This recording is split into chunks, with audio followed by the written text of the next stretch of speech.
February is Heart Month. It is an opportunity to shine a light on heart health and raise awareness about heart disease, which is the leading cause of death in the United States.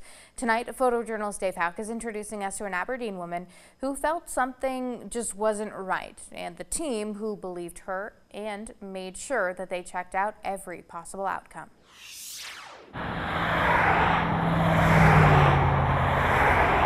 I was traveling for work last March. I was in Sioux Falls for a couple of days. I felt really tired, I was a little nauseous, I was lightheaded, and something felt off.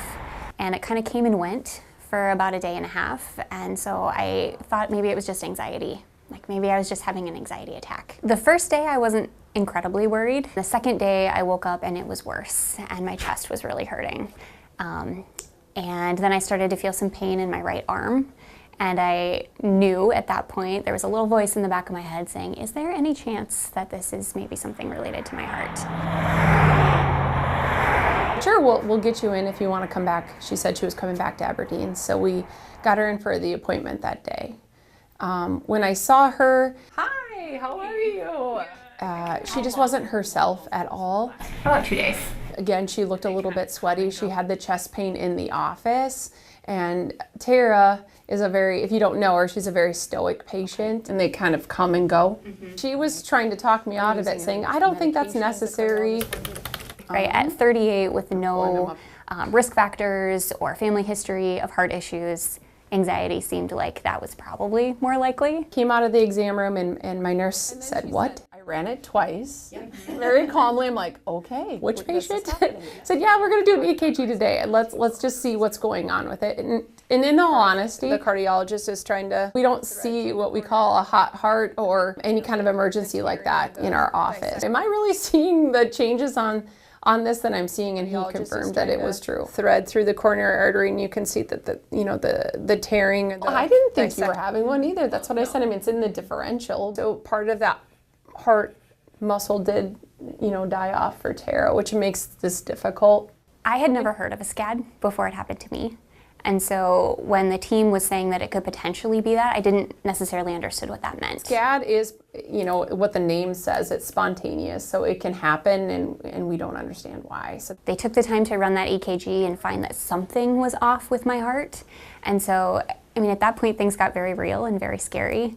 And I was so grateful to have the team that we had here. I knew a lot of the team personally, and so that was so reassuring to know that these are people that know me and care about me, and they're not going to let anything bad happen to me. Okay, if you go all the way back, and then we'll flip. Perfect. The cardiologists that we have at Sanford are amazing, and they do great work, and they've saved so many lives, including Tara's, and I think that they are the ones that should be getting the recognition as well. When I started bleeding internally, that's when the team said, hey, we need to get you to the heart hospital in Sioux Falls. It was time to go to the heart hospital and get another level of heart care. You've got the transport team, the ER cath lab team. It took a village, to get Tara stable and where she needed to be. And everybody there's the blockage. And up until that point, I think we were all kind of thinking what's going on here? What could really be wrong? And finding that blockage was just kind of like a stopping point for everyone of this is very real and this is very serious. I think it's so important for people, especially women, to advocate for themselves and to trust your gut. When something's not right, and to listen to that and take it seriously and advocate for yourself with your primary care provider or your care team to make sure that they really look at anything that might be going on. I just have to be really careful about what I'm doing. I have to watch my blood pressure, I have to watch my heart rate, make sure that I keep those steady and low, and that will really help reduce the chances of it happening to me again.